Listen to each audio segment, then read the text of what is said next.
Alhamdulillahi hamdan katsiran thayyiban mubarakan fih kama yuhibbu rabbuna wa yardah.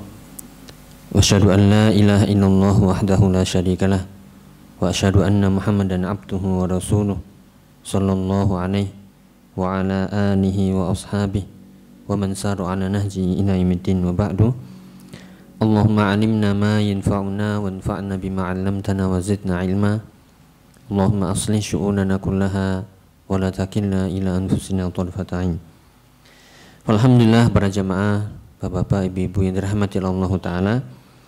Alhamdulillah kita bisa bertemu kembali di sini di masjid di antara masjid-masjid Allah dalam rangka thalabul ilmi syar'i, mengambil faedah dari ayat-ayat Allah, hadis-hadis Nabi-Nya sallallahu alaihi wasallam dan juga penjelasan para ulama tentangnya. Semoga pertemuan ini pertemuan yang bermanfaat, pertemuan yang membawa barokah, pertemuan yang kelak menjadi saksi hujah pembela kita yaumul qiyamah. Allahumma amin. Bapak-bapak, ibu-ibu yang dirahmati Allah taala, melanjutkan istifadah bersama dari surat-surat juz amma yang saat ini insyaallah kita akan mengambil faedah dari surat Al-Ma'un. Ya, surat Al-Ma'un ya insyaallah 7 ayat ya yang berkaitan dengan surat ini, mulai dari tafsirnya, penjelasannya dan faedah-faedahnya insyaallah. Oke. Yang pertama surat Al-Ma'un ya. Monggo bagi Bapak Ibu ya yang membawa mushaf, entah itu terjemahan ya atau juga aplikasi ya, agar membuka surat Al-Ma'un. Surat yang pendek insyaallah, namun kita berusaha untuk mengambil banyak faedah dan tentunya amat sangat banyak. Ya, dimulai dari Al-Ma'un itu sendiri. Al-Ma'un ini adalah surat Makkiyah. Ya, Al-Ma'un maknanya adalah barang-barang yang berguna, barang-barang ringan yang berguna, yang sederhana. Ya, sebagaimana disebutkan di bagian akhir ayat, wa yamna'unal ma'un. Ya, yaitu orang-orang yang mencegah untuk memberi manfaat dari barang-barang yang sederhana. Nanti akan dijelaskan barang sederhana seperti piring, sendok, gelas, botol ya, untuk sekedar bantu itu, bahkan melalui pinjaman saja, itu orang-orang yang disifati dengan sifat yang buruk, akhlak yang buruk ini mereka enggan, enggak mau. Sekedar memberi, bukan memberi, sekedar meminjamkan barang-barang sederhana itu saja mereka pelit. Lalu bagaimana menginfakkan harta yang lebih berharga daripada itu? Ini yang harus ya kita jadikan pelajaran. Maka di antara tujuan mempelajari surat Al-Ma'un adalah penjelasan tentang akhlak-akhlak orang-orang yang mendustakan hari pembalasan, ya, hari kebangkitan, ya, sebagai peringatan bagi orang-orang mukmin agar kita tidak mencontoh sifat-sifat yang disebutkan di surat ini. Jadi ada akhlak-akhlak buruk yang disebutkan di surat ini, yang itu merupakan sifat ya atau akhlak orang-orang kufar dan orang-orang munafik.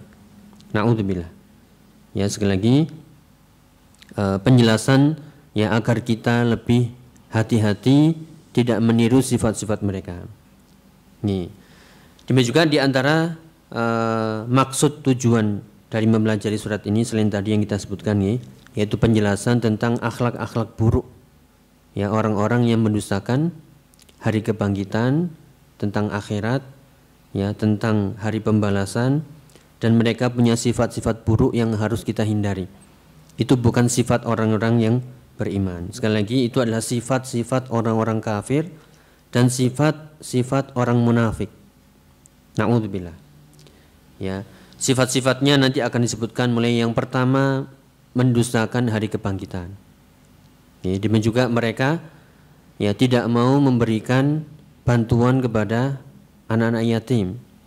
Ya, mereka juga orang-orang yang malas kalau sholat. Mereka lalai dari sholatnya.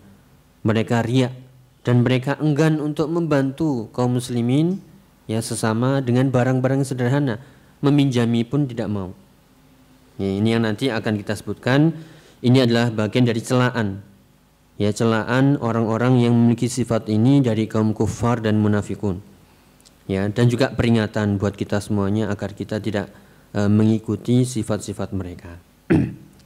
Ya, kita mulai yang kita ambilkan faedahnya sekali lagi dari tafsir tafsir As-Sa'di dan juga beberapa tafsir yang lainnya. Ya, kita mulai dari ayat pertama, ara'aital ladzi yukadzibu ya biddin. Ya, tahukah engkau, ya, engkau ini siapa? Para ulama menjelaskan engkau ini khitab, ya, arah pembicaraan bisa untuk nabi dan juga untuk selain nabi. Ya, selagi yang diajak bicara di sini di ayat ini memang khitabnya untuk nabi, namun juga untuk kita semuanya. Khitabun lin nabi, khitabun li ummatihi. Sebagaimana dalam kaidah tafsir, kalau Allah mengajak bicara kepada Nabi SAW, itu juga mengajak kepada umatnya. Jadi ayatnya juga ke kita semuanya, umat Nabi SAW. Ya, makanya di sini ara'aita alladzi yukadzibu biddin. Tahukah engkau orang yang mendustakan agama ini? Ya, disebutkan di tafsir As-Sa'di, beliau mengatakan rahimahullah, yaqulu ta'ala dzamman liman taraka huquqahu wa huquqa ibadatihi atau wa huquqa ibadihi. Ya, kita ulangi, yaqulu ta'ala dzamman liman taraka huquqahu wa huquqa ibadihi. Ya, Allah mengabarkan di sini, ya, berupa celaan kepada orang-orang yang meninggalkan hak-haknya, yaitu hak-hak Allah dan hak-hak hambanya. Ya, di antaranya adalah tentang, ya, takdzib biyaumiddin, mendustakan hari pembalasan, ai bil ba'tsi wal jaza. Mereka tidak percaya, bahkan mendustakan, mengingkari hari kebangkitan, hari pembalasan. Fala yu'minu bima ja'at bihir rusul. Mereka tidak mengimani apa yang dibawa oleh Nabi SAW, yang dibawa oleh para nabi. Ya, maka sekali lagi para jamaah yang dirahmati Allah Ta'ala, kita tambahkan, ya, dengan penjelasan yang lain dari tafsir Al-Utsaimin rahimahullah. Jadi seperti yang tadi kita sebutkan, ara'aita, khitab itu adalah arah pembicaraan.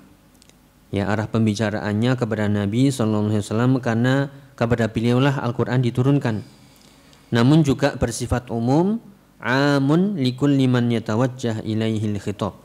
Namun juga bersifat umum kepada kita semuanya. Ya, dan menafsirkan secara umum itu lebih tepat. Ya, menafsirkan secara umum itu lebih tepat. Jadi bukan hanya khusus untuk Nabi, namun juga untuk umatnya kita, ya, umat Nabi SAW. Ya, inilah orang-orang yang dikabarkan mengingkari hari apa nih? Hari kebangkitan, hari pembalasan. Bisa dicatat nih di surat As-Saffat ayat 16, 17, 18, ya. Di situ ada pembicaraan, ya, antara atau disebutkan di situ bagaimana orang-orang kufar, ya, mendustakan hari, ya, hari kebangkitan dengan mereka menurut akal mereka. A idza mitna wa kunna turaban wa idzaman a inna lamab'utsun. Ya, apakah jika kami mati kemudian kami menjadi turab, menjadi tanah, wa idzaman, ya, menjadi tulang belulang, a inna lamab'utsun. Ya, apakah kami nanti akan dibangkitkan? Ya, ini menurut mereka. Ya, menurut akal mereka tidak mungkinlah kalau manusia sudah mati, ya, menjadi tanah, tulang belulangnya hancur, apakah mungkin kami dibangkitkan? Bahkan mereka menantang lagi, seolah dengan akal mereka, dengan prasangka yang tidak ada hujahnya, dalilnya. Awa abaunal awwalun. Apakah juga bapak-bapak kami, nenek moyang kami yang sudah mati terlebih dahulu akan dibangkitkan juga? Ya, lihat di sini, ya, pembicaraannya. Kemudian dijawab, qul na'am, katakanlah, qul na'am wa antum dakhirun. Katakanlah iya, bahkan kalian akan hina. Ya, jadi ini langsung dijawab di ayat itu di surat As-Saffat ayat 16, 17, 18. Jadi mereka mengingkari hari pembalasan, hari kebangkitan dengan alasan akal mereka, kalau orang sudah mati, ya, maka akan hancur, ya, menjadi tanah, tulang belungnya pun hancur, ya, mana mungkin bisa dibangkitkan? Ya, bahkan kalau memang dibangkitkan, apakah bapak-bapak kami yang dahulu sudah mati ribuan tahun juga mungkin dibangkitkan? Ya, katakanlah, langsung dijawab, qul na'am. Ya, nanti bisa dilihat nih surat As-Saffat ayat 16, 17, 18. Qul na'am. Ya wa antum dakhirun fa innama hiya zajratun wahidatun fa idahum yanzurun. Ayat berikutnya di 19. Fa innama hiya zajrah. Karena sungguhnya kebangkitan itu hanya satu tiupan saja, maka tiba-tiba mereka akan melihatnya. Ya, ini sudah kita bahas di awal-awal surat An-Naba, An-Nazi'at, ya bagaimana membantah ya logika mereka. Kalau yang disebutkan di surat An-Nazi'at, ya a'antum asyaddu khalqan amis sama banaha. Apakah ya kalian itu penciptaannya lebih sulit daripada penciptaan langit? Jawabannya, ya tentu tidak. Langit yang besar, tinggi, kokoh, berlapis-lapis, itu mudah bagi Allah menciptakannya. Ya, apalagi manusia yang sangat-sangat kecil, amat sangat mudah lagi. Wallahu ala kulli syai'in qadir. Ya, maka itu terbantahkan ya, baik secara akal, ya secara dalil lebih-lebihnya, ya karena kita sebagai orang yang beriman yaitu wajib mengimani ya apa kata Allah, ya wa man asdaqu minallahi qila. Tidak ada ucapan yang lebih benar daripada ucapan Allah Subhanahu wa taala. Ya, wa khairul huda hudan nabi, atau wa khairul hadithi kitabullah. Sebaik-baik ucapan itu adalah kitabullah. Ya, itu anggapan mereka mendustakan hari ya kebangkitan. Kira-kira kalau disebutkan ini, kira-kira ini sifat siapa nih? Tadi kita sebutkan di awal tujuan mempelajari surat ini. Ini adalah sifat orang-orang kufar ya atau orang-orang munafik. Ya, orang kufar yang mereka jelas-jelas ya mendustakan hari kebangkitan. Ya, hari pembalasan. Ya, adapun orang-orang munafik nanti disebutkan di sebagian sifatnya, di antaranya adalah orang-orang yang lalai dalam sholatnya. Ya, kita sebagai orang yang beriman ya jangan sampai meniru sifat mereka. Ya, atau ragu akan adanya hari kebangkitan. Jangan sekali-sekali. Ya, dzalikal kitabul la raiba fi. Ya, Al-Qur'an itu tidak ada keraguan. Kalau Allah berkata, berfirman pasti benar, enggak boleh kita ragu sedikit pun. Ya, namun ya karena kita mungkin ya kurang ngajinya atau kurang memperdalam ilmunya, ilmu agamanya, sibuk dengan dunia, sibuk dengan apa yang kita lihat dari gemerlap dan keindahan kelezatan dunia ini, ya akhirnya mulai pudar ya keyakinan tentang hari kebangkitan. Padahal kita enggak boleh ragu sedikit pun. Itu juga bagian dari rukun iman. Antu minabillahi wa malaikatihi wa kutubihi wa rusulihi wal yaumil akhir. Sudah prinsip pokok dasar, enggak boleh kita ragu sama sekali. Maka kita ya untuk nasihat kita semuanya teruslah memperdalam rukun-rukun iman, ya rukun-rukun Islam, karena itulah pondasi utama kita. Ya, dan itulah tanda kalau seorang itu akidahnya benar. Ya, namanya belajar akidah itu belajar apa nggih? Ya, rukun iman, rukun Islam. Ya, belajar akidah itu belajar tentang iman kepada Allah, kepada malaikatnya, kitabnya, para rasulnya, ya kepada hari akhir dan juga takdir dan juga rincian-rincian ya semuanya dari rukun-rukun iman itu. Nih. Kemudian berikutnya ya fadzalikal ladzi yad'ul yatim. Ya, itulah orang-orang yang menghardik anak yatim. Itulah orang yang menghardik anak yatim. Di antara sifat orang yang mendustakan hari kebangkitan adalah mereka enggak punya belas kasih kepada anak-anak yatim, bahkan menghardik. Menghardik ini apa nih? Ya menolaknya dengan keras. Ya mencelanya, ya mengata-ngatai dan seterusnya. Ya dengan sikap keras ya mereka menolaknya. Tidak ya berkasih sayang kepada ya anak-anak yatim.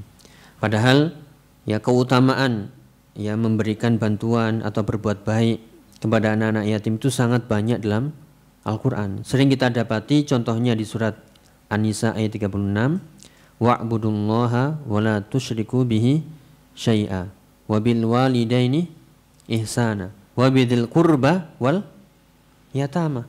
Sering kita dapati ihsan kepada orang tua, kerabat, kemudian anak-anak yatim, fakir miskin, wal yatama.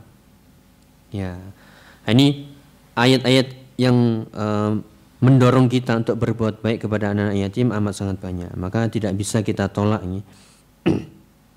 Demikian juga keutamaan ya memberikan atau keutamaan berbuat baik kepada anak yatim ini sangat banyak ya. Bahkan Nabi ya menjamin ya ana wa kafil yatim kahataini. Ya, aku dan orang yang menanggung anak yatim seperti ya dua jari ini, yaitu jari syababah dan wusta. Ya, berarti sangat dekat fil jannah. Ya, bagi orang-orang yang ya ihsan kepada anak-anak yatim. Ya, sekali lagi ana wa kafil yatim fil jannati kahataini. Aku dan ya orang-orang yang menanggung anak yatim itu fil jannah kahataini. Ya, dengan melekatkan ya dua jari Nabi Shallallahu Alaihi Wasallam. Ini menunjukkan kedekatan dan keutamaan. Ya, demikian juga ayat-ayat yang lain yang tadi kita sebutkan di An-Nisa ayat 36 dan juga ayat-ayat yang lain sering kita dapati urutan-urutan berbuat baik. Ya, yaitu wal yatama wal masakin, dan itu amat sangat banyak. Ya, maka tidak bisa dilupakan. Kembali dari ayat yang disebutkan, itulah orang-orang yang menghardik ya anak-anak yatim. Ya, dijelaskan oleh Syekh Hamdan bin Sa'di dalam tafsirnya bila mengatakan fadzalikal ladzi yad'ul yatim, itulah orang yang menghardik anak yatim, ay yadfa'uhu bi'unfin wa syiddah.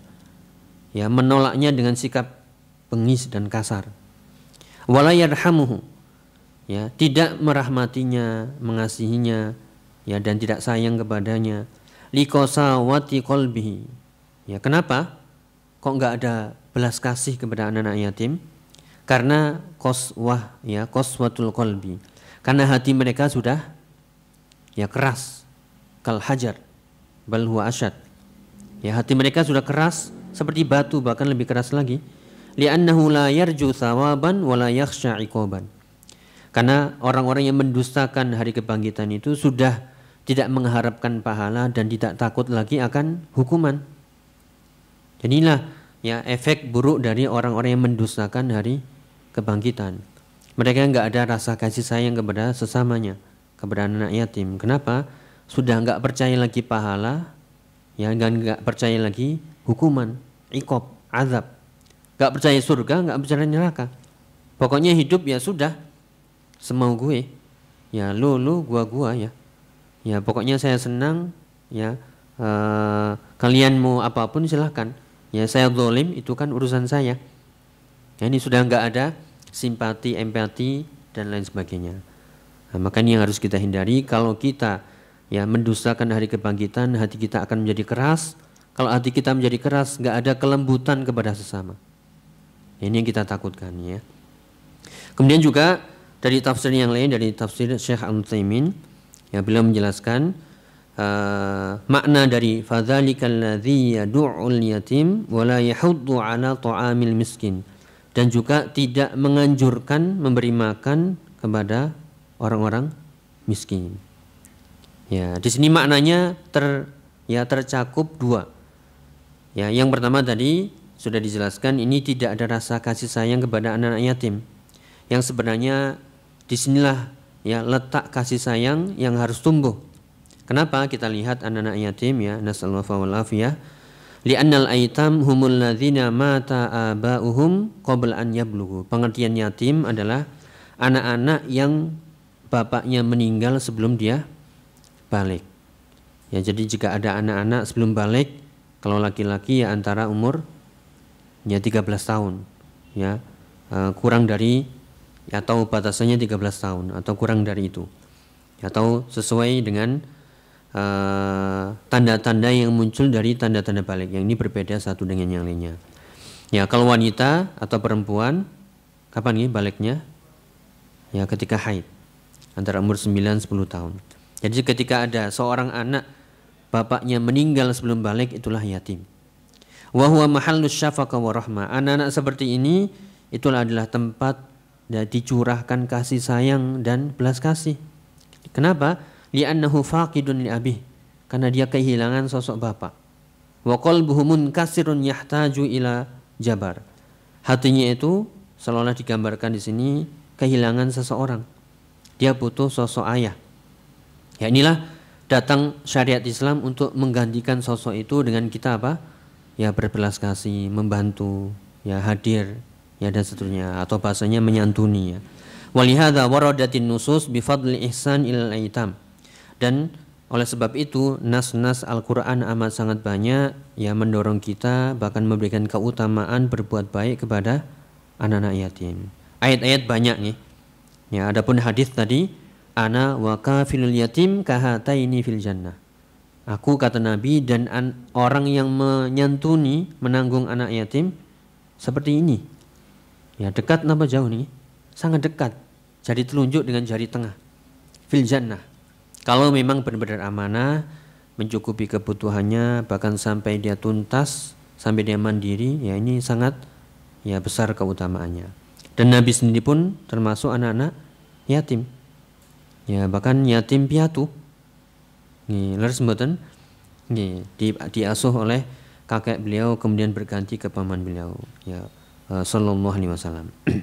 Kemudian walihadza kana waliyad billah yad'ul yatim ay yadfa'uhu bi'unfin. Itu menolaknya dengan sikap keras, ya menghardik, ya mengata-ngatai dengan ucapan perbuatan keras. Ya menolaknya dengan keras. Ya.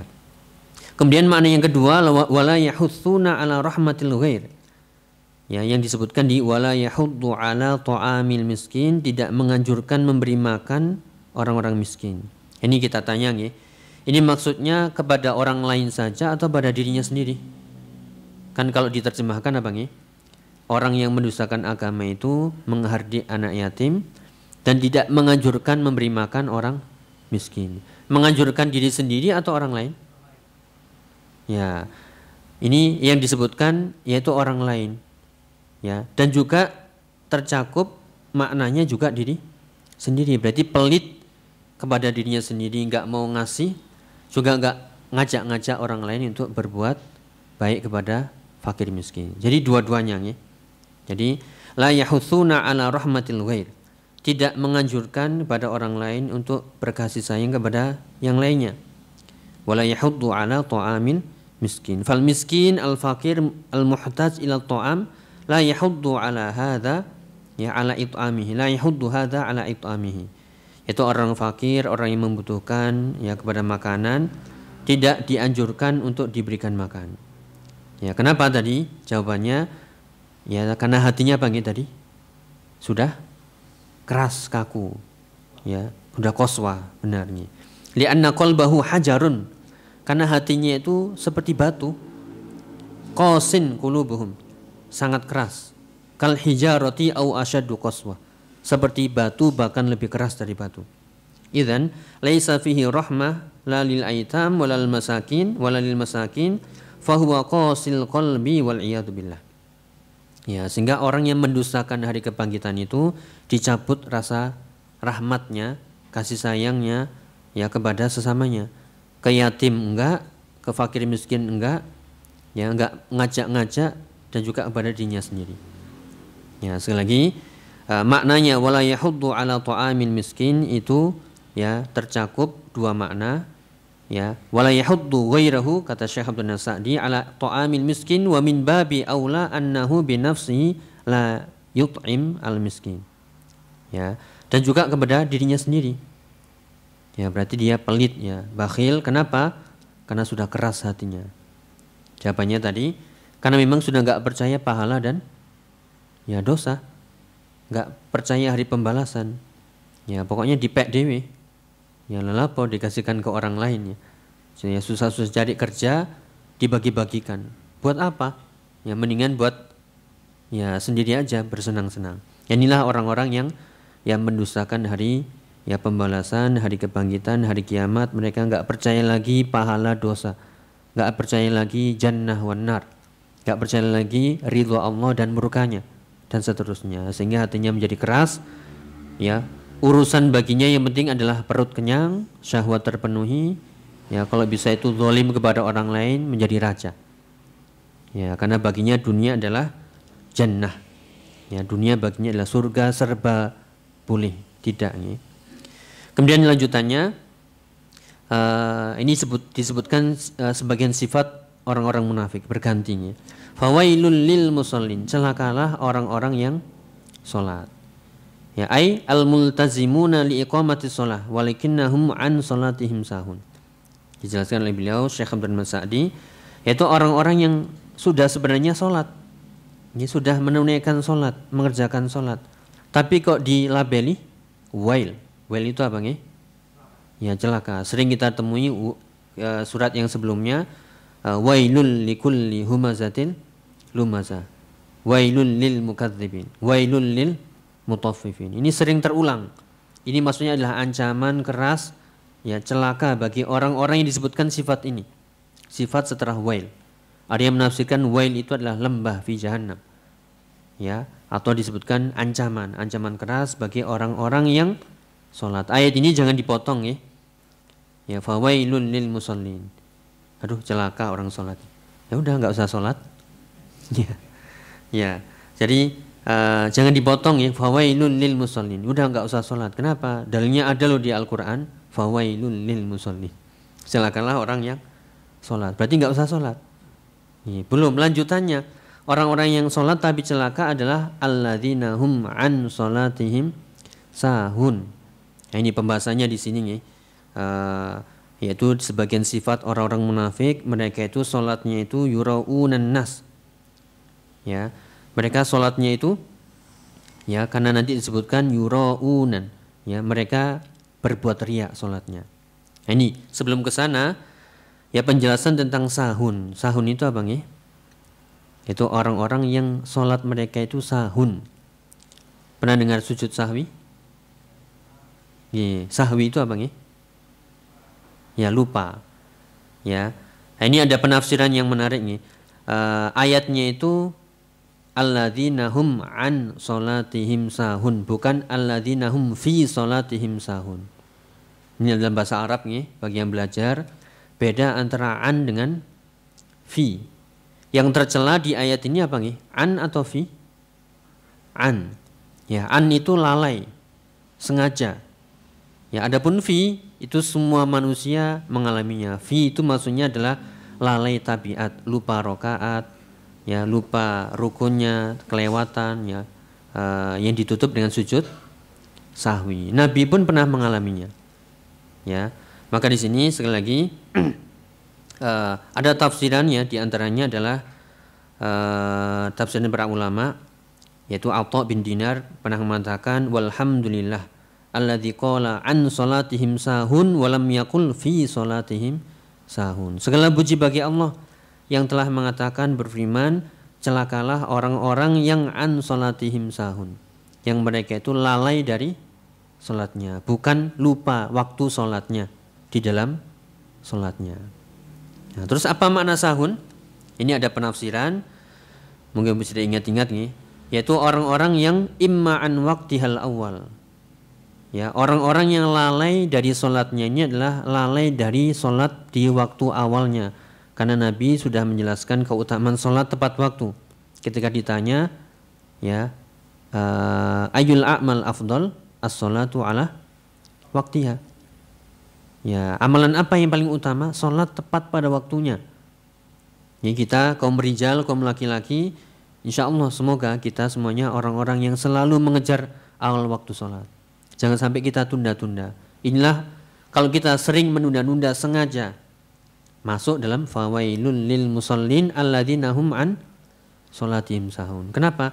Enggak mau di awal salat, di waktu salat, di awal waktu salat. Sehingga yuakhirunaha ila akhirih daiman au ghaliban. Sehingga dia selalu mengakhirkannya. Santai, kan masih ada zuhur ya jam 12, sih jam 1, sih jam 2 dan seterusnya. Atau sibuk pekerjaan sih rapat ini. Ya, atau sih ya bagi atau dagang masih ada pesanan, ya, seharusnya itu ditinggal. Ya, orang-orang yang seperti ini selalu mengakhirkan sholat waktunya, tidak mau di awal waktu, ya selalu mengakhirkan, ya menjadi kebiasaannya bahkan menjadi keterusan. Inilah orang-orang yang sahun, orang-orang yang ya celaka sholatnya, orang-orang yang lalai dari sholatnya.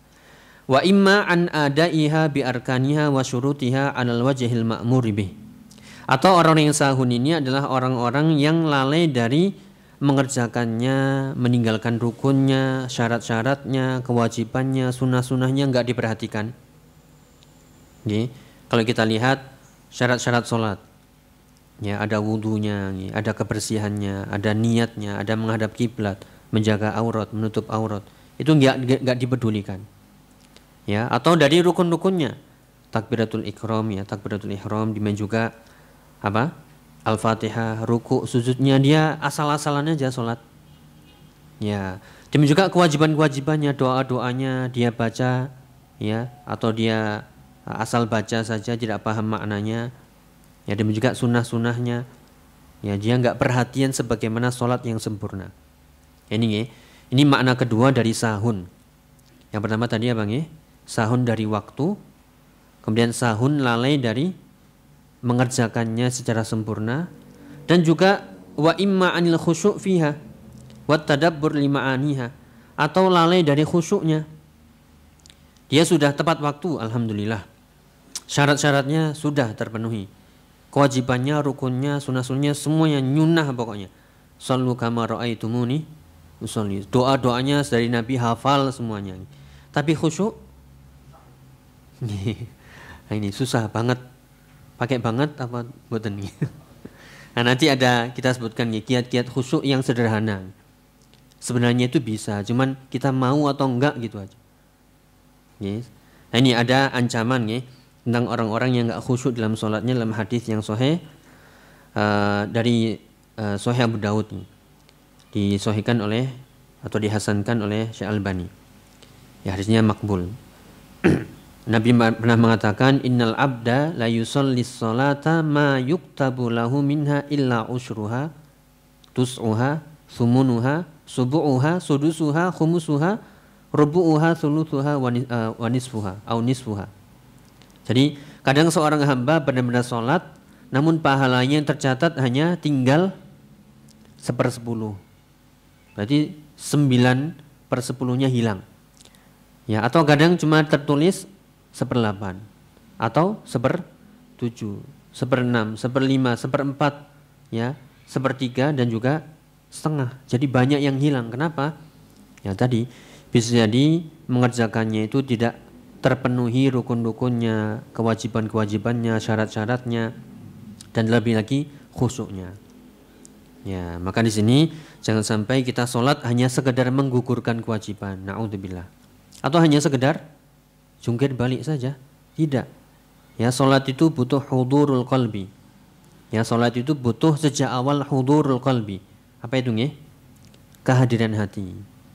Dan kita nih bukan berarti yang berbicara lebih baik dari panjenengan, kita sudah bertahun-tahun sholat. Ya, nanti kita sebutkan di bagian akhir insyaallah bagaimana agar kita sholat itu khusyuk dari ucapan para ulama, di antaranya Syekh Muhammad bin Shalih Al-Utsaimin rahimahullah. Kita lanjutkan dulu ya. Kemudian setelah kita tahu fawailul lil musallin alhum an salatihim sahun, lalai dari waktu-waktunya, tidak tepat waktu, sering mengakhirkan, sering terlambat, seringnya itu injury time. Ya, injury time 35 menit sholat. Set ya selesai. Prit ya bubar. Ya, jangan seperti itu nih. Atau dari mengerjakannya, rukun-rukunnya, syarat-syaratnya, kewajibannya, sunnah-sunnahnya ya tidak sempurna. Atau dari khusyuknya. Nah, maka tugas kita adalah belajar lagi, murajaah kembali. Shallu kama ra'aitumuni usolli. Salatlah kata Nabi sebagaimana kalian melihat aku salat. Pelajari kembali ya tentang tata cara salat sesuai sunnah Nabi sallallahu alaihi wasallam. Nggih. Syekh Abdul Rahman Sa'di mengatakan di sini tafsirannya apa yang dimaksud dengan orang-orang yang lalai dari salatnya. Yang tadi kalau kita tafsirkan dari referensi yang lain. Dari beliau mengatakan rahimahullah mudayyi'una laha, yaitu orang-orang yang menyia-nyiakan salatnya. Tarikuna li waqtiha. Ya, meninggalkan waktu yang afdal yang tadi kita sebutkan, ayul amal afdal, ayul amal afdal as-salatu ala waqtiha. Salat atau amalan yang paling utama di antaranya adalah salat tepat waktu. Ya, monggo kita harus bergegas. Ya, kita harus ada di saat seruan-seruan azan itu sudah berkumandang. Ya, sesibuk apapun tinggal dulu. Ya, sesibuk apapun ya kita sudah siap-siap pergi menuju masjid. Ya, kan kita pernah lewati hadis atau sering kita dengar ya orang-orang yang mendapatkan naungan di mana tidak ada naungan kecuali naungan Allah. Salah satunya adalah bang ya, wa rajulun qalbuhu mu'allaqun bil masajid. Yaitu seseorang yang hatinya selalu terpaut dengan masjid, rindu dengan masjid. Ya, bisa ditafsirkan ini yaitu rindu untuk sholat jamaah 5 waktu di masjid. Atau rindu untuk kajian-kajian, majlis taklim, majlis zikir di masjid. Yang keutamanya sangat besar. Ya, kemudian beliau menjelaskan mufawwituna li arkaniha wa hadza li adami ihtimamihim bi amrillah haitsu dayya'us shalah. Ya. Ini kesimpulannya kurang lebih sama. Yang pertama tadi menyia-nyiakannya, ya menyia-nyiakan waktunya dan juga meninggalkan rukun-rukunnya. Kenapa? Enggak punya perhatian lebih terhadap sholat ini sebagaimana diperintahkan. Ya allatihum atau allati hiya ahammut ta'at wa afdalul qurbat. Yang sholat ini yang kalau kita pelajari lagi, kita dalami sebaik-baik ketaatan dan sebesar-besar keutamaan. Ya, yang mendekatkan diri kita kepada Allah Subhanahu wa taala. Pernah kita lewati yaitu awwalu ma yuhasabu bihi yaumul qiyamah apa? Salatnya. Pertama kali yang nanti dihisab pada hari kiamat itu adalah salatnya. Kalau salatnya baik itu tanda baik semuanya. Tapi kalau salatnya sudah berantakan, sahun, ya waktunya, rukun-rukunnya, syarat-syaratnya, kewajibannya, sunnahnya dan juga khusyuknya, ya naudzubillah. Ya, maka kita harus lebih perhatian lagi terhadap sholat. Ya di surat Al-Mu'minun ya, qad aflahal mu'minun alladzina hum fi sholatihim khashi'un. Orang-orang yang khusyuk dalam sholatnya. Ya, maka orang-orang yang lalai ini huwallazi yastahiqu sahibuhu atau yastahiqu sahibahu adzam wal laum. Orang-orang yang sahun ini orang yang berhak dicela. Ya. Jadi itulah pengertian an salatihim sahun. Adapun fi salatihim sahun yaitu yang dikenal dengan as-sahwu fi shalah. Ya, orang yang lalai tabiat lupa itu rakaatnya, lupa bacaannya itu wajar. Karena itu nisyanul insan. Ya, lalainya manusia yang tabiatnya. Fahadha yaqa fi kulli ahadin hatta minan nabi sallallahu alaihi wasallam. Bahkan nabi pun juga pernah sahwi, yaitu lalai dari salatnya, dikenal dengan syariat sujud sahwi. Nih. Kemudian di antara sifat orang-orang yang celaka dalam salatnya selain an salatihim sahun juga apa nggih? Ya, alladzina hum yuraun. Ya, orang-orang yang riak dalam salatnya. Ini dikatakan oleh beliau tafsir As-Sa'di, walihada wasfallahu haula'i birriya wal qaswah wa adamur rahmah. Karena memang mereka itu ya sudah dari awal ya nanti akan kita jelaskan jenis-jenis riya itu. Ya orang-orang yang salatnya itu bukan karena Allah. Ya Allah mensifati mereka ini dengan riya dan kekerasan hati dan tidak ada kasih sayang. Ya mereka itu salatnya yuraun. Ya'malunal a'mal li ajli riya'in nas. Mereka mengamalkan amal-amal soleh karena ingin dilihat oleh manusia, dibagus-baguskan. Itulah ya riya yang tersembunyi. Sebagaimana makna hadis, apa itu riya tersembunyi?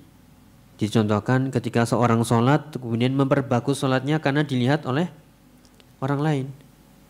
Ya ini juga masuk yaitu sum'ah. Ketika baca Quran dalam sholatnya, suaranya kayak syekh siapa? Ya, akhirnya dibagus-baguskan, dimerdu-merdukan, ya sehingga bukan fokus pada makna tadabbur tapi pada suara. Dan kita juga terkenal kadang seperti itu. Di masjid fulan kenapa suaranya bagus? Ya bukan karena tadabbur. Ya jadi Al-Quran itu bukan ya dengan tadabbur suara, tapi dengan tadabbur kandungan isi makna-maknanya. Ya, afala yatadabbarun al-Quran. Kemudian kita nukilkan dari tafsiran Syekh Al-Utsaimin. Ya, ketika menjelaskan tentang alladzina hum yuraun. Ya, Yang dimaksud adalah aidan idza fa'alu ta'ah fa innama yaqsuduna biha, yaitu at-tazalluf ilan nas wa ayyakuna lahum qimatun fil mustama'. Tujuannya ketika melakukan ketaatan, khususnya sholat, mereka tujuannya adalah manusia, ingin dihargai, ingin punya kedudukan di sisi manusia. Laisa qasduhum at-taqarrub ilallah. Tujuannya bukan mendekatkan diri kepada Allah. Nih, jadi sholat itu kita sedang taqarrub. Taqarrub itu artinya apa nih? Mendekatkan diri. Inilah momen waktu kita untuk dekat kepada Allah sedekat-dekatnya. Nih. Demikian juga mereka orang-orang munafik ini kalau yatasaddaq min ajli an yakula nas ma akramahu. Ya. Kalau dia sedekah juga begitu, alangkah dermawan orang ini. Demikian juga salat, dia mah berbagus salatnya biar dibilang orang ma ahsana salatahu. Wih, bagus sekali salatnya, suaranya. Ya, nyunah banget ini. Ya, dan seterusnya. Ya, haula'i yurauna. Mereka itulah orang-orang yang riya. Ya, yaitu aslul ibadah lillah. Mereka yang riya dalam asal muasal ibadah yang seharusnya itu untuk Allah Subhanahu wa taala. Jadi makna riya itu adalah amalut ta'ah ya li ajli an yamdahan nas. Melakukan ketaatan tujuannya agar dipuji oleh manusia, agar dilihat oleh manusia. Bukan ingin dilihat oleh Allah, bukan dipuji oleh Allah, bukan ingin mendapatkan ridha Allah, namun tujuannya adalah ridha manusia. Na'udzubillah. Ya. Makanya disebutkan, monggo bisa dicatat di surat An-Nisa. Ini adalah sifat orang munafik. Kalau memang sejak awal tujuannya manusia, nah ini celaka. Itulah orang-orang yang munafik ya i'tiqadi. Yang memang sejak awal itu disebutkan di An-Nisa ayat 142, wa idza qamu ila sholati qamu kusala. Kalau mereka sholatnya itu kusala. Apa nggih kusala? Malas. Tambah lagi yura'unan nasa wa la yadhkurunallaha illa qalila. Selain malas, yes, pokoknya Allahu Akbar. Wah, ya, ini contoh aja nih. Atau gerakannya itu sedang sholat ya ruku, nggak ada penghayatan. Gerakannya itu nggak ada penghayatan. Ya malas, atau malasnya bisa jadi waktu engkau ya si. Dan juga yura'unan nas, kalau dia sholat ada siapa ini? Ada siapa? Dia semangat karena ingin dilihat manusia. Dan kalau sudah sholat wala yadhkurunallaha illa qalila. Ya sudah malas sholatnya, ya sholatnya ingin dilihat manusia. Kalau sudah sholat la yadhkurunallaha illa qalila. Tidak mengingat Allah kecuali sedikit. Ya itulah sifat dari orang-orang munafik yang harus kita jauhi. Ya cukuplah hadis Nabi SAW, hadis yang sahih memperingatkan kita, man samma Allah, man samma Allahu bih, wa man ra'a Allahu bih. Ini ancaman bagi orang yang sum'ah dan riya. Orang yang sum'ah, kalau sum'ah itu dari kata sam', apa nggih? Orang yang ingin didengar ibadahnya, maka Allah akan memperdengarkan aib-aibnya, akan Allah bongkar aib-aibnya sehingga terdengar si fulan begini begitu, aibnya terdengar. Wa man ra'a Allahu bih. Siapa yang ingin dilihat oleh manusia, maka Allah akan memperlihatkan aib-aibnya. Allah balas al-jaza min jinsil amal, yaitu balasan sebanding dengan perbuatannya. Kalau kita sukanya sum'ah, nanti lama-lama ya aib-aib kita didengar orang, Allah bongkar. Siapa yang suka riya, ya Allah akan perlihatkan ya aib-aib kita. Na'udzubillah. Dari sinilah muncul pembahasan, yaitu bagaimana orang-orang yang riya ya di tengah-tengah sholatnya, ya atau di sejak awal. Ini bisa dicatat nih. Jadi riya itu kalau yang disebutkan di surat An-Nisa 142 tadi, yaitu sifat murni orang munafik. Ya, riya ini macam-macam nih pembagiannya. Yang pertama adalah riya yang murni, sejak awal memang sudah riya, bukan untuk Allah. Yang tadi disebutkan wa idza qamu ila sholati qamu kusala. Salatnya malas, yuraunan nas, riya karena manusia dan tidak mengingat kecuali sedikit. Ini salatnya siapa nih? Orang munafik. Nah, yang seperti ini ya jelas ini keadaan orang munafik dan ini bukan salat. Ya, kalau riaknya model seperti ini, naudzubillah, ini adalah riak orang-orang munafik yang dikatakan fid darkil asfali minan nar. Yang memang sejak awal itu sudah bukan Allah lagi tapi manusia. Mereka cari aman saja. Di hatinya itu benci. Ya, tapi pura-pura menampakkan keislamannya. Itu jenis yang pertama, riak yang pertama nih, yang itu sifat orang munafik murni. Kemudian yang kedua, kalau misalnya ya riaknya ini muncul yaitu yang disebutkan, yaitu muncul di tengah-tengah atau muncul di awal. Kita ulangi gini, fa insyarakahu fi aslihi. Ya, kalau riaknya itu menyertai, ya, menyertai amalan itu sendiri. Kalau tadi kan sejak awal memang nggak ada niatan lillah, memang benar-benar untuk manusia. Nah, jenis riak yang kedua ini adalah riak yang menyertai. Jadi sejak awal itu untuk lillah, tapi kemudian muncul ya menyertainya. Yang seperti ini apakah sholatnya ya batil atau batal atau tidak? Ya, ini kita diskusi ya. Ada hadis-hadis seperti ana aghna syuraka yani syirk. Ya, aku kata Allah ya sangat tidak butuh kepada sekutu-sekutu dalam kesyirikan. Siapa yang menyekutukanku maka aku tinggalkan bersama sekutunya. Ya, maka di sini kalau sholatnya itu ya muncul ya riak di awalnya atau di tengahnya, ini pembahasannya. Ini ada perbedaan pendapat di antara para ulama. Ada yang mengatakan ya batal. Ya, kalau itu sejak awal ya misalnya Allahu Akbar langsung muncul riak sampai salam. Ya, ini sholatnya ya ada yang batal. Atau sholatnya rakaat pertama khusyuk lillahi ta'ala, kemudian ada orang lewat ya muncul riaknya sampai salam nggak dilawan, ya maka ini bisa ya batal. Ya, namun pendapat yang kedua yang mengatakan itu tidak batal, cuman mengurangi pahala ya sholatnya. Kenapa seperti itu muncul khilaf nih? Karena sholat itu satu rangkaian. Ya, satu rangkaian sejak awal takbir sampai salam.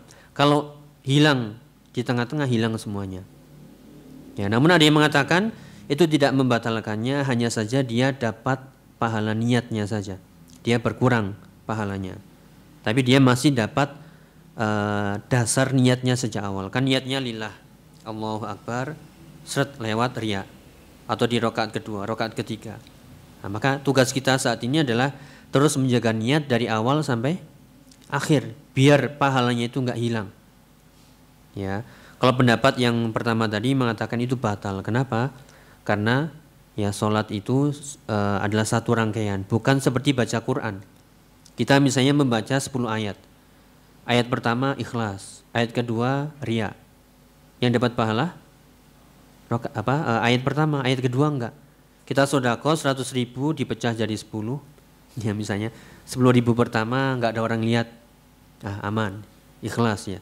Tambah lagi, pas 10.000 yang ketiga ada orang lewat, ya kita riak.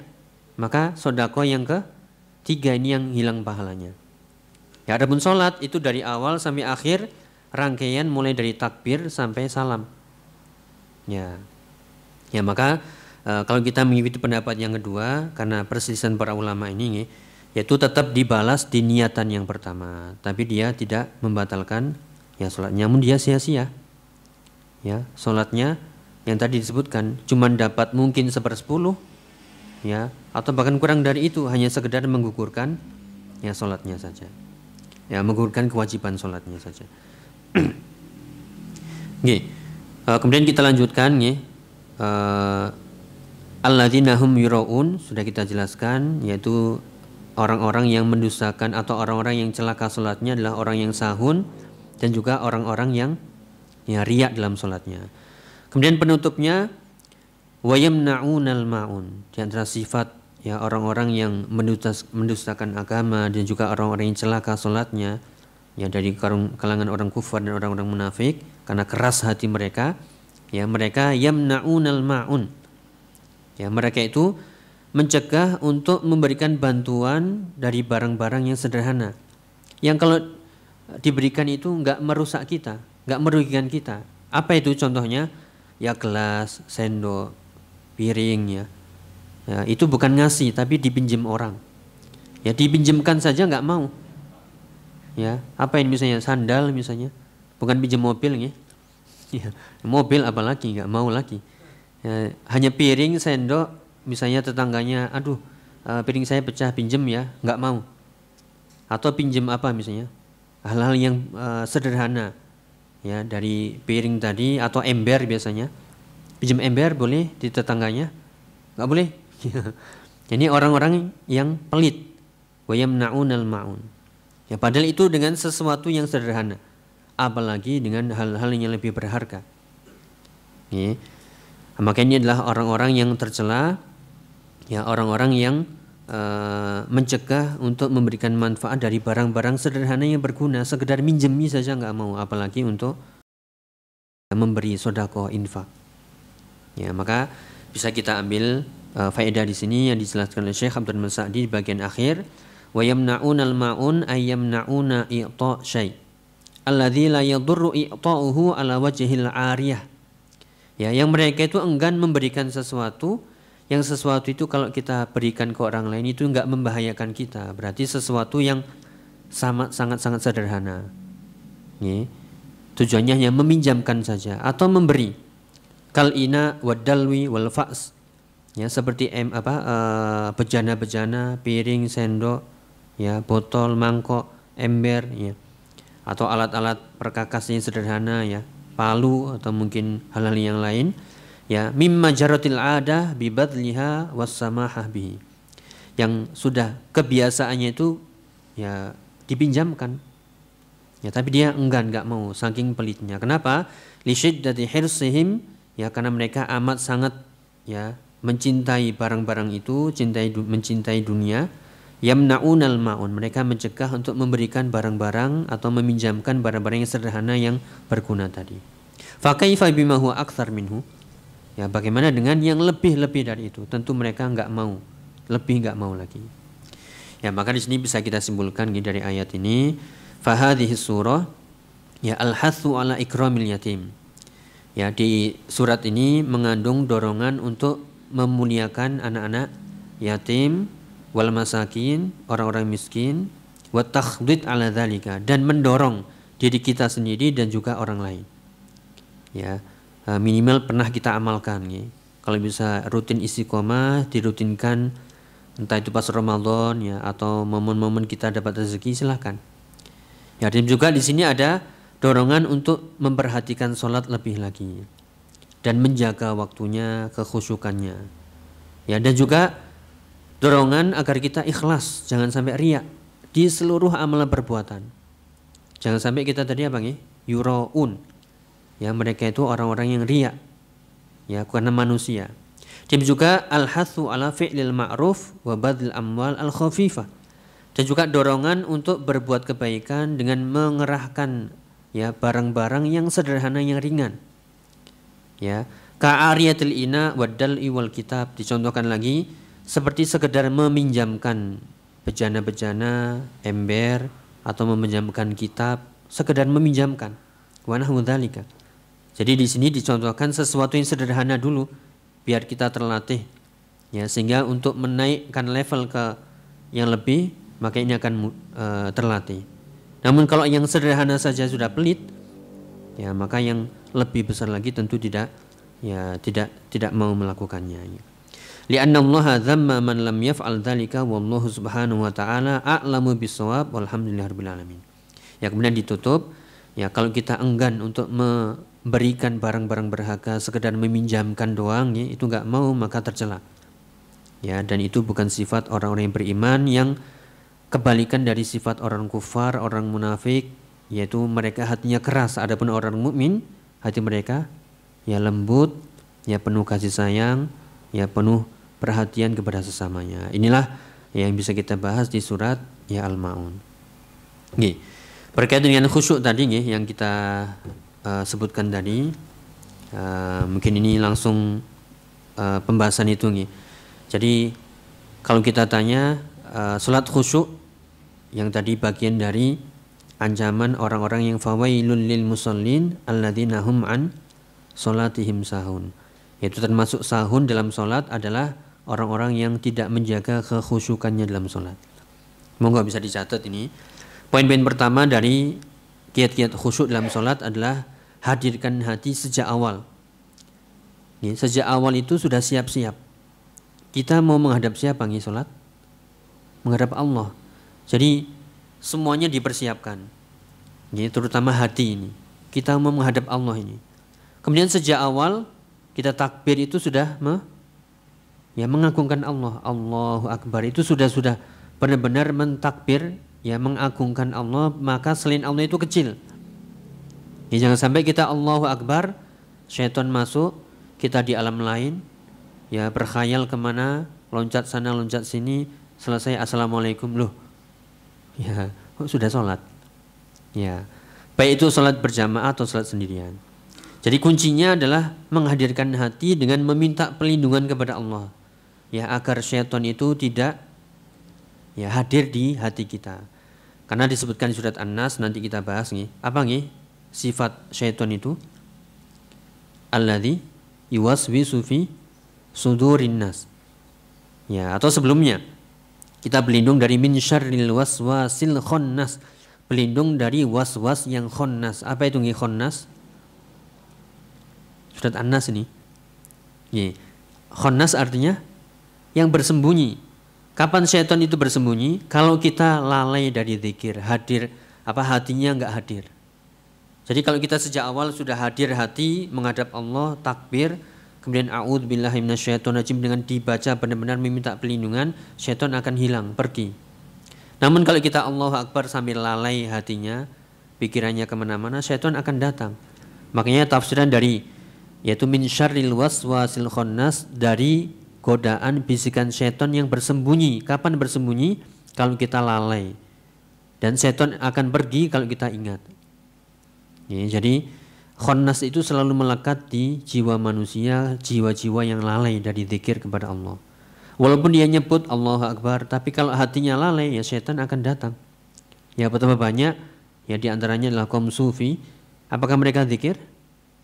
Zikir, banyak. Ya bahkan geleng-geleng. Ya, tapi kemana itu hatinya? Karena bukan dengan kehadiran hati. Ya, jadi yang pertama adalah fokuskan, hadirkan hati, ya minta benar-benar perlindungan kepada Allah dari godaan syaitan. Itu yang pertama. Ya. Kemudian yang kedua, ini yang kita sarikan dari penjelasan Syekh Utsaimin dalam salah satu video beliau. Kalau kita sholat, ya Allahu Akbar, ya kita sudah berusaha, namun kadang syaitan datang. Syaitan yang khusus menggoda manusia namanya syaitan ya khinzib, yang selalu ya membisik-bisiki sholat manusia dengan seolah-olah mengatakan ayo cepat. Gini pembuatan. Ini penjelasan beliau nih. Nah, kalau sudah muncul seperti itu, ndang cepetan, sikap kita bagaimana nih? Lawan. Ya, jangan diam. Tapi dilawan. Jadi ketika ada bisikan, ayo cepet sholatnya, cepetan itu dilawan. Tenang dulu, ya, karena tidak ada yang lebih bermanfaat di dunia ini kecuali sholat. Tidak ada kebahagiaan di dunia ini yang lebih menyejukkan daripada sholat. Nikmati benar sholat, jangan buru-buru. Kalau sudah syaitan bilang cepet, itu lawan. Ya tenang. Tapi jangan ngomong ya, tenang. Ya. Tapi lawan di hati nih, makanya ini pergulatan hati. Pergulatan hati untuk selalu melawan bisikan itu sejak awal, harus fokus sejak awal. Makanya tadi poin pertama adalah fokus sejak awal, hadirkan hati. Kemudian yang kedua, kalau sudah muncul itu lawan segera. Dan hadirkan bahwasanya tadi seperti hadis Nabi, ju'ilat qurratu aini fis shalah, dijadikan kesejukan mataku, pandangan itu dalam salat.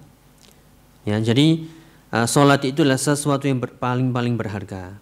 Ya, jangan sampai kita ya menyanyiakannya. Ada sebuah riwayat nih yang perlu kita jadikan renungan, ya, yaitu di antara orang-orang yang sudah meninggal itu mereka berharap, berkeinginan, namun keinginan mereka sudah terlambat. Apa nggih di antara keinginan mereka? Ya salat. Ya, disebutkan dalam hadis yang sahih, suatu ketika Rasulullah SAW marra bi qabrin, melewati sebuah kuburan, kemudian tanya, "Man sahibu hadzal qabr?" Siapa penghuni kubur ini? Qalu fulan. Para sahabat menjawab, "Fulan ya Rasulullah." Kemudian beliau bersabda, "Raq'atani ahabbu ila hadza min baqiyati dunyakum." 2 rakaat salat itu lebih dicintai bagi penghuni kubur ini daripada dunia kalian.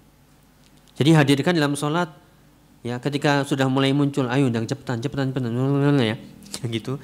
Lawan ini. Biasanya kan kita bacanya autopilot gitu. Tit langsung zerat gitu. Nah, jadi apa? Lawan dengan tenang dulu, nikmati benar-benar. Ini adalah kesejukan ya pandangan kita, kesejukan hati kita. Jangan sampai kita menyesal. Ya, na'udzubillah, seperti dalam hadis ini yang kata Nabi, 2 rakaat itu lebih dicintai ya bagi penghuni kubur ini daripada dunia kalian ini. Apa dunia kita? Ya semuanya ini isi dunia. Jadi 2 rakaat itu lebih baik daripada ya kelezatan dunia. Dalam riwayat yang lain Nabi mengatakan ya untuk agar kita lebih menghargai sholat dan lebih menikmatinya. Kata Nabi SAW, raq'atani khafifatani, 2 rakaat yang ringan, mimma tahqiruna, ya, yang kalian itu menganggapnya ringan, wa tanfiluna, yang kalian itu menganggapnya itu sholat sunnah. Ya, kalau ditambahkan di pemilik kuburan ini, itu lebih dicintai ya daripada dunia kalian. Ya, jadi kalau bisa kita simpulkan dari 2 riwayat ini, 2 rakaat yang ringan, gak usah panjang-panjang. 2 rakaat ringan bukan wajib tapi yang sunnah. Itu lebih dicintai bagi penghuni kubur daripada isi dunia kalian seluruhnya. Ya, berarti orang yang sudah meninggal amat sangat mendambakan untuk sholat 2 rakaat ringan yang sholat sunnah. Nah, kita yang sudah banyak kesempatan untuk sholat wajib, sholat sunnah, sholatnya malah ya nggak khusyuk, ya menyanyiakan. Makanya di sini penjelasannya adalah ketika sudah mulai muncul bisikan-bisikan itu, ya lawan, ya nikmati sholat demi sholat, rakaat demi rakaat, bacaannya ya kita nikmati. Ya, itu poin yang kedua. Kemudian yang ketiga, sadarlah bahwasanya kita itu sedang berbicara kepada Allah Subhanahu wa taala. Ini disebutkan tentang keutamaan surat Al-Fatihah yang dibagi menjadi berapa nih? Menjadi 2 bagian. Bagian pertama untuk Allah, bagian kedua untuk hamba. Kalau seseorang membaca Alhamdulillahirabbil alamin, Allah dari arsyana menjawab apa nih? Hamidani abdi. Ya, kalau kita membaca Alhamdulillahirabbil alamin, Allah menjawab di atas arsyana. Di atas arsyana, Hamidani abdi. Ya, hambaku memujiku. Kalau kita membaca Ar-Rahmanir Rahim, Allah menjawab Athna alayya abdi. Hambaku menyanjungku. Kalau kita membaca Maliki Yaumiddin, ya Allah menjawab Majjadani abdi. Allah ya hambaku memuliakanku, mengagungkanku. Ya, demikian juga kalau kita membaca Iyyaka na'budu wa iyyaka nasta'in, Allah menjawab hadza baini wa baina abdi wa li abdi mas'al. Ini batas antara aku dan hambaku, dan bagi hambaku apa yang dia minta. Kalau kita membaca ihdinas siratal mustaqim, ya siratal ladzina an'amta 'alaihim sampai selesai, Allah pun menjawab hadza li abdi wa li abdi mas'al. Ini untuk hambaku dan bagi hambaku apa yang dia minta. Jadi itu semuanya mengandung doa. Ya, jadi Allah menjawab. Ya, jadi kita harus menghadirkan hati sedang berbicara dengan Allah Subhanahu wa taala. Ya, jangan sampai kita ya kalau gambarannya kita ngajak ngobrol nih berdua gini, kita diajak bicara, kita kemana? Toleh sana, toleh sini, atau bahkan ditinggal. Ini nggak sopan. Jadi kalau kita nggak khusyuk itu namanya, sudah dijawab. Nggak sopan kepada Allah. Ya, karena bentuk tolah-toleh itu ada 2. Tolah-toleh fisik sama tolah-toleh hati. Kita mungkin nggak tolah-toleh sholat, ini anak kecil nih. Tapi hati kita ini sering tolah-toleh. Ya, sejak Allahu Akbar sudah nggak khusyuk, sudah nggak menghadirkan hati. Ya, dia juga nggak mengagungkan sholat, bahwasanya sholat itu sebenarnya lebih baik daripada seluruh isi dunia. Ini manfaatkan sebaik-baiknya 2 rakaat yang ringan, ya ini latihan nih. Ya, daripada kita nggak khusyuk sholatnya. Kemudian juga yang poin ketiga tadi kita sebutkan, sadarlah kita sedang berbincang-bincang ya bersama Allah Subhanahu wa taala. Allah jawab. Ya. Kemudian juga hadirkan, ini poin yang keempat, hadirkan dalam sholat itu ya bahwasanya kita memang diciptakan untuk ini. Wa ma khalaqtul jinna wal insa illa liya'budun. Ya memang untuk inilah kita diciptakan, ya untuk sholat, ibadah. Ya. Sehingga kita akan menjadi ringan ibadahnya dan tidak sibuk memikirkan dunia. Jadi poin-poinnya di antara kiat-kiat yang sederhana, intinya itu di hati. Ya, jadi latihan memfokuskan ya hati untuk hadir ya dalam sholat. Kemudian juga lawan ketika bisikan-bisikan itu muncul, jangan biarkan aja ya. Kan kadang muncul itu rakaat pertama, ya dibiarkan ya. Ruku dibiarkan, i'tidal dibiarkan, terus saja sampai salam. Nah, seharusnya itu sejak awal langsung dilawan. Makanya kita disyariatkan kalau syaitan khinzib itu datang, kita membaca apa? A'udzubillahi minasyaitonirrajim dan meludah isyarat ke kiri 3 kali. Jika memang kondisinya sudah ya sangat-sangat mengganggu. Tapi itu dimulai dulu dari latihan ya. Ya kemudian tadi kita harus sadar kita sedang berbicara kepada Allah Subhanahu wa taala. Allah menjawab bacaan kita, Al-Fatihah kita. Ya, dan juga poin yang kelima ini yang juga sangat penting, tadabburi semua zikir-zikir bacaan sholat kita. Ini 5 poin untuk ya agar kita bisa khusyuk dalam sholat. Apa nggih? Insyaallah tadi sudah dicatat nih, yaitu hadirkan hati sejak awal, ya kemudian lawan ketika bisikan itu muncul dan anggaplah ini adalah paling berbahagia.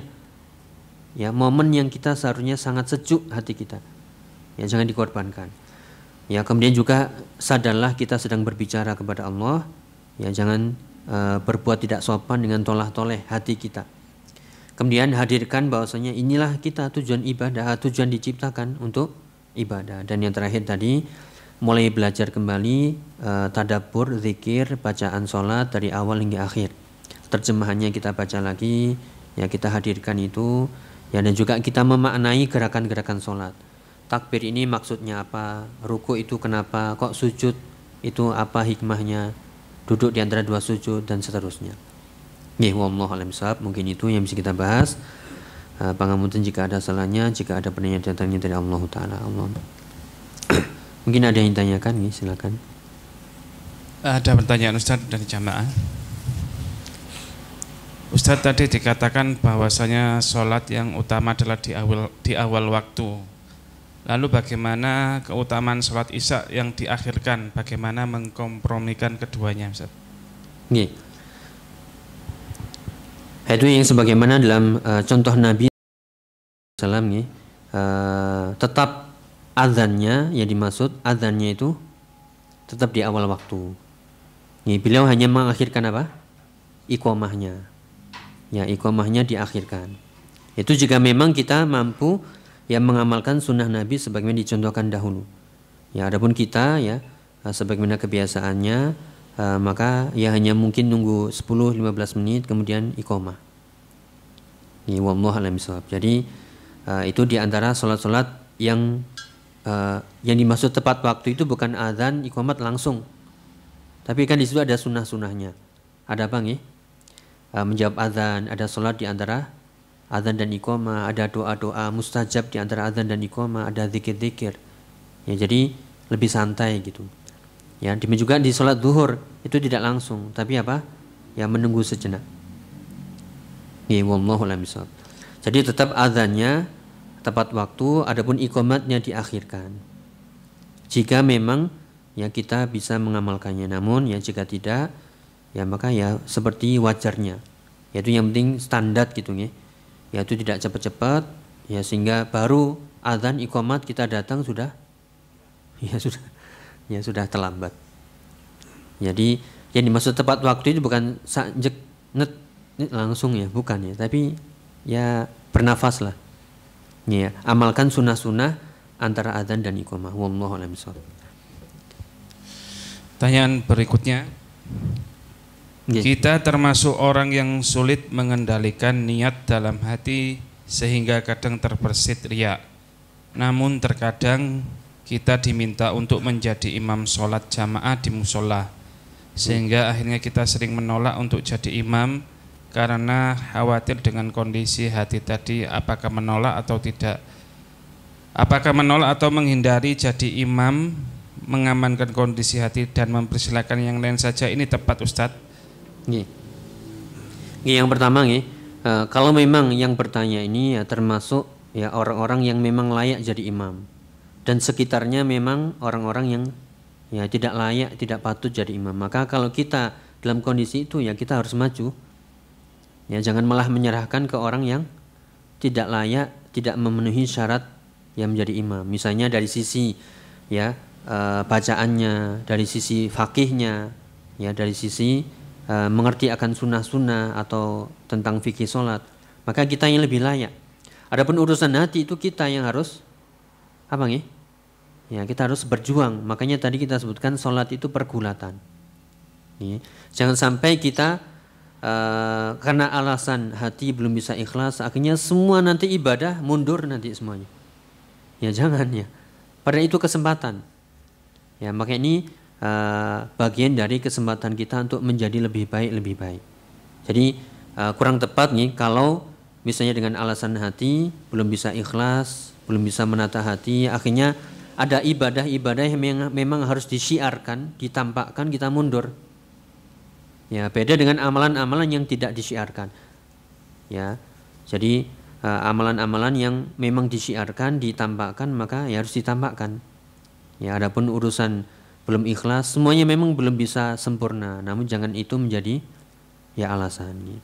Jadi bahkan dalam pembahasan para ulama, misalnya yang tadi kita sebutkan, kalau misalnya seseorang jadi imam, ini tambahan yang tadi kita sebutkan, muncul riak di tengah-tengah. Kita jadi imam ini, muncul riak di tengah-tengah, sini, tinggal nggak ini? Ya misalnya muncul riak di tengah-tengah, aduh, ini sudah. Gimana ini? Kita batalkan atau tetap sholat? Tetap sholat sudah. Itu nanti mudaratnya lebih besar. Ya nanti, hilang nanti. Jadi tetap dilawan, tetap dimakan. Ini bukan berarti ketika ada ya godaan-godaan seperti itu kita menyerah. Berarti itu ya termasuk orang-orang yang ya kurang mujahadahnya. Maka nasihatnya bagi yang bertanya tadi, kuatkan lagi mujahadah. Insya Allah bisa. Ya kenapa? Orang-orang yang ikhlas itu akan terhindar dari godaan syaitan. Yang tadi kita sebutkan dari tafsir An-Nas, nanti kita lewati lagi, yaitu syaitan itu selalu khonnas, selalu bersembunyi. Ya, nunggu kita apanya Nunggu kita lalainya. Kalau kita lalai, syaitan muncul. Tapi kalau kita ingat kepada Allah, insya Allah Allah akan membantu, menolong kita. Karena janjinya walladzina jahadu fina lanahdiyannahum subulana. Ya, orang-orang yang bersungguh-sungguh mencari jalan-jalan kami, maka kami akan ya menolongnya, membantu, menunjukkan mana jalan-jalan kami. Maka nasihatnya adalah jangan menyerah. Ya karena bisikan-bisikan tadi, lawan, insya Allah bisa. Jangan mudah menyerah. Ya yakinlah dengan pertolongan Allah, zikir yang benar, ya latihan lagi, insya Allah. Ketika muncul di saat sholat, lawan terus, jangan diam, ya sehingga kita menyerah, tidak. Makanya poin yang kedua tadi yang kita sebutkan, katakan dalam hatimu, dalam jiwamu, lawan. jangan diam saja. Nah, inilah namanya mujahadah. Itu Jadi jangan tolak kesempatan kalau memang ya kita memang berhak untuk jadi imam di situ, karena kita lihat jamaah yang lain ya dari bacaannya, dari sunnah-sunnahnya, nanti kita malah gerundel. Tuh lapor tadi enggak maju ya. Ini sholatnya cepet banget ya.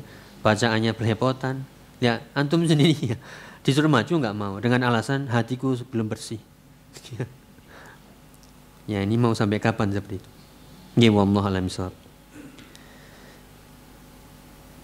Ya mungkin itu, mungkin ada yang lain. Ada yang lain Ustaz? Ya silakan. Apakah suami berdosa jika istri sudah diingatkan untuk menerapkan dan menegakkan sunnah dalam ibadah, khususnya sholat, tapi istri masih belum dan kadang terus terang bilang tidak mau menerapkan sunnah tersebut.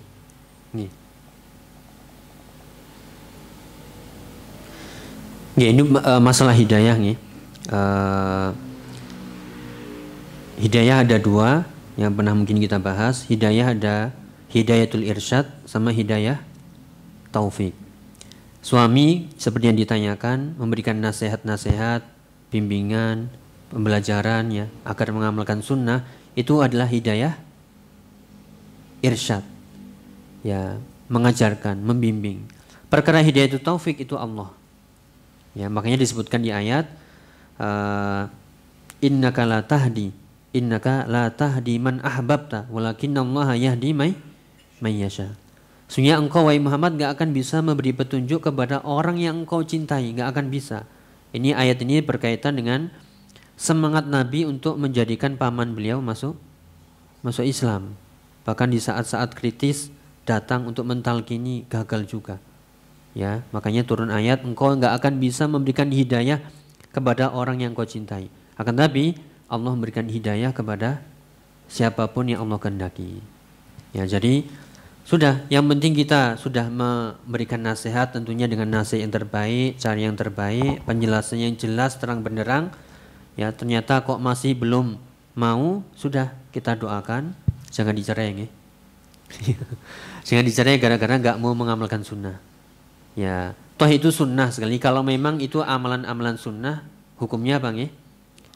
Yaitu yusabu fa'iluhu wala yu'aqabu tarikuhu. Yaitu diberikan pahala orang yang mengerjakannya namun tidak dihukum orang yang meninggalkannya. Kalau itu memang sunnah-sunnah loh nggih. Selama masih mengerjakan yang wajib, misalnya contoh sholat 5 waktu sudah, tapi disuruh sholat sunnah, wangel. Ya misalnya. Kemudian besok saya cerai ya. Ya jangan begitu. Yeah. Tapi tetap sabar ya. Makanya suami itu dituntut untuk lebih sabar sebenarnya. Ya, untuk lebih sabar, lebih tahan banting, lebih banyak untuk ya namanya manusia enggak ada yang sempurna. Makanya dalam hadis pula la yafraqu mu'minun mu'minatan in kariha minha khuluqan radiya minha akhar. Atau kama qala Rasulullah. Ya, tidak selayaknya seorang suami atau istri membenci satu sifat dari pasangannya. Kalau dia melihat satu, maka ingatlah masih banyak kebaikan yang lain. Ya, jadi itu ujian bagi suami untuk bisa sabar, membimbingnya, mengingatkan terus. Hidayah di tangan Allah, hidayah taufik, terus doakan dan terus diingatkan. Ya, jangan bilang iswangel lagi ya. Kemudian dicap, oh ini memang ahli bid'ah ini. Atau dibilang sesat ya, jangan ya.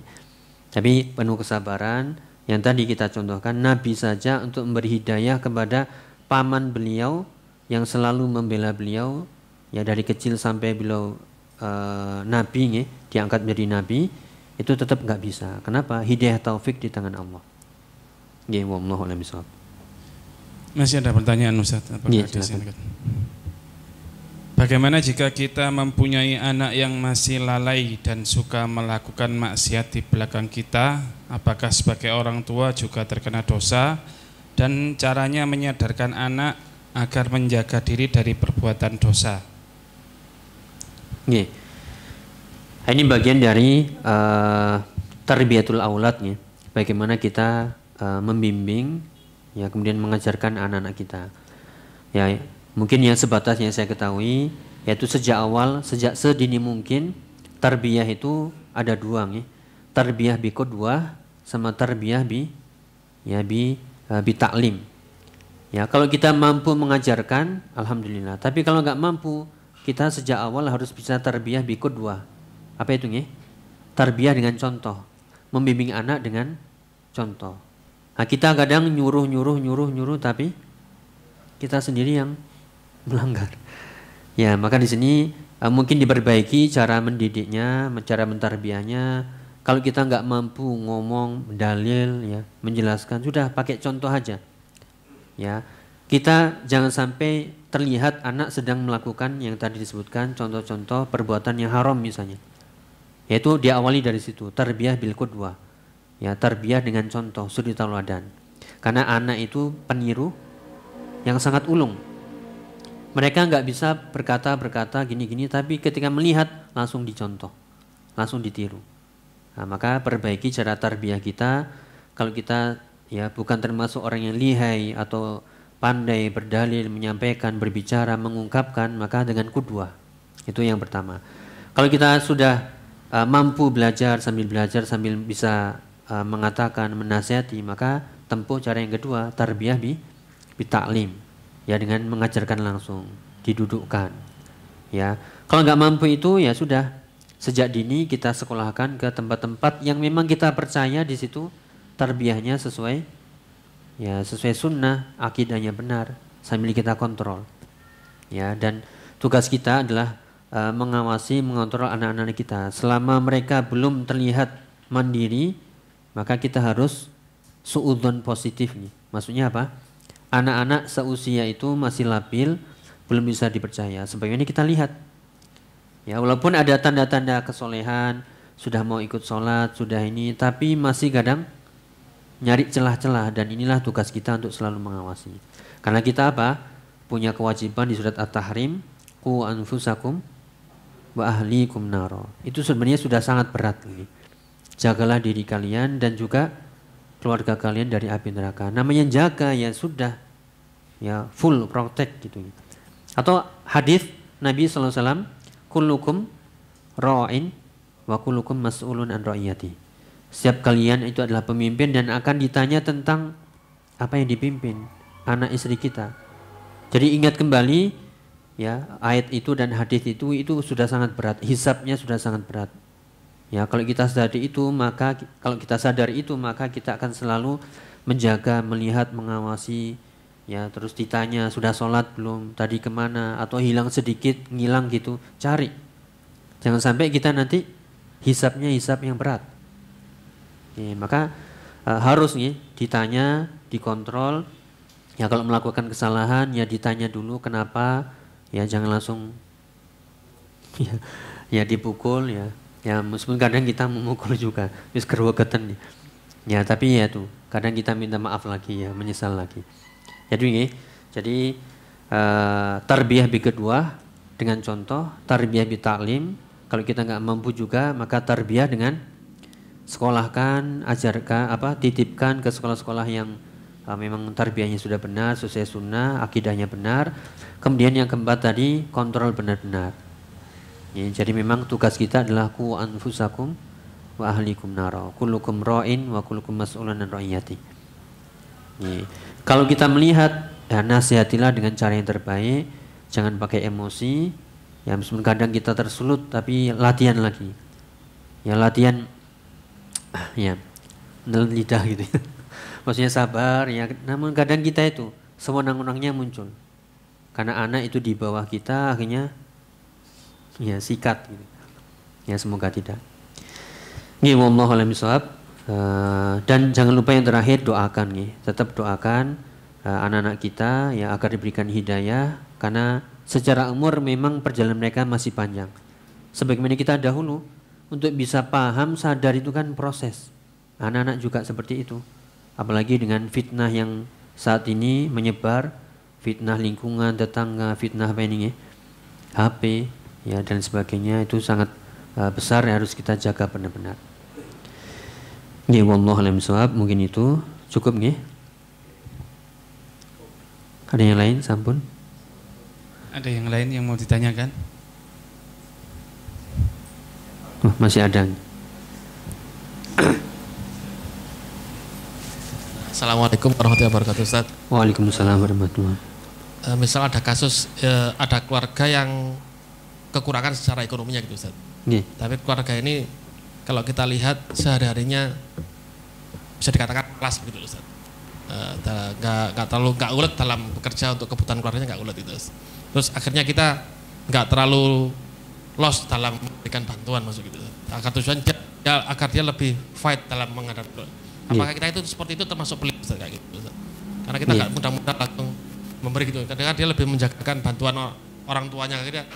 Tapi kita kan juga pengen mendidik dia agar lebih mandiri seperti itu, Ustaz. Apakah itu termasuk kategori pelit ya, Ustaz? Nggih. Ini sebatas yang saya ketahui ya. Nah, itu bagian sebenarnya bagian dari ihsan kepada zatul qurba yang tadi kita sebutkan, wa'budullaha wa la tusyriku bihi syai'a wa bil walidaini ihsana wa bidzil qurba. Dzil qurba ini adalah orang yang memiliki kerabat dengan kita. Dan sebenarnya itu adalah bagian dari sodakoh yang sangat-sangat besar keutamaannya. Yang disebutkan dalam hadis nih, ketika Nabi ditanya tentang sodakoh mana yang terbaik, ya, dinarun anfaqtahu fisabilillah, ya, dinar yang kita jalan Allah, dinar yang kita infakkan untuk membebaskan budak, dinar yang kita sedekahkan untuk orang miskin, dan dinar yang kita sedekahkan untuk apa? Ya, untuk keluarga kita, mana yang paling baik pahalanya? Ya, yaitu dinar atau harta yang kita infakkan untuk keluarga kita. Sebenarnya itu kesempatan. Namun kondisinya seperti yang ditanyakan tadi, ya, kita sikapnya adalah tarik ulur. Ya, kita tarik, kita ulur, ya, sambil kita ya berikan ya nasihat. Ya, itu bukan termasuk belit. Kenapa?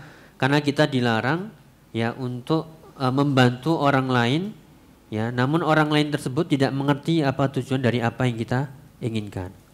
Ya, khawatirnya masuk dalam ayat wa ta'awanu 'alal ya itsmi wal udwan. Misalnya uangnya dibuat untuk ini, untuk itu, kemudian kita sokong terus. Berarti secara tidak langsung kita bantu orang tersebut untuk malas, bantu orang tersebut untuk yang enggak mau berusaha. Maka sikapnya adalah tarik ulur. Ya, kita tahan dulu, kita kita stop dulu, kemudian nanti kan bertanya, kok enggak dikasih bantuan lagi? Ya, ini waktunya kita penjelasan. Jadi ini waktunya kita dakwah bil mal wal hal. Ya, dakwah dengan harta dan juga ya bilisan wal hal, dengan lisan kita dan juga dengan penjelasan kita. Monggo nggih. Meskipun itu tidak mudah, namun berusahalah. Tetap nggih, kita ingin membantu, namun biar bantuan itu tepat sasaran sehingga bermanfaat dan bantuan ini menjadi amal jariah kita, maka berikanlah kepada orang yang tepat pula. Ya, jadi itu bahkan bagian dia pelit nggih. Karena khawatirnya kita membantu, namun tadi ya alal itsmi wal udwan. Kita inginnya itu alal birri wat taqwa. Ya, maka solusinya adalah tarik ulur, ya, kemudian dijelaskan, ini bantu ini tapi syaratnya begini. Ya, biar dia bisa berubah. Nggih, wallahu a'lam bishawab. Mungkin itu cukup nggih. Insyaallah mungkin sudah lelah. Ya, tapi semangatnya masih kuat insyaallah. Ya, kita mohon kepada Allah hidayah, taufik, ya, agar Allah memberikan istiqomah kepada kita semuanya di atas ilmu, amal, dan ya keteguhan. Semoga kita ya dimudahkan untuk mengamalkan surat Al-Ma'un, ya, agar kita menjadi orang-orang yang khusyuk dalam sholat dan mudah berbagi dengan hal-hal yang berguna, ya, sehingga itu menjadi modal kita kembali kepada Allah dalam keadaan yang terbaik, husnul khotimah. Allahumma amin. Subhanakallahumma bihamdika asyhadu an la ilaha illa anta astaghfiruka wa atubu ilaik. Assalamualaikum warahmatullahi wabarakatuh.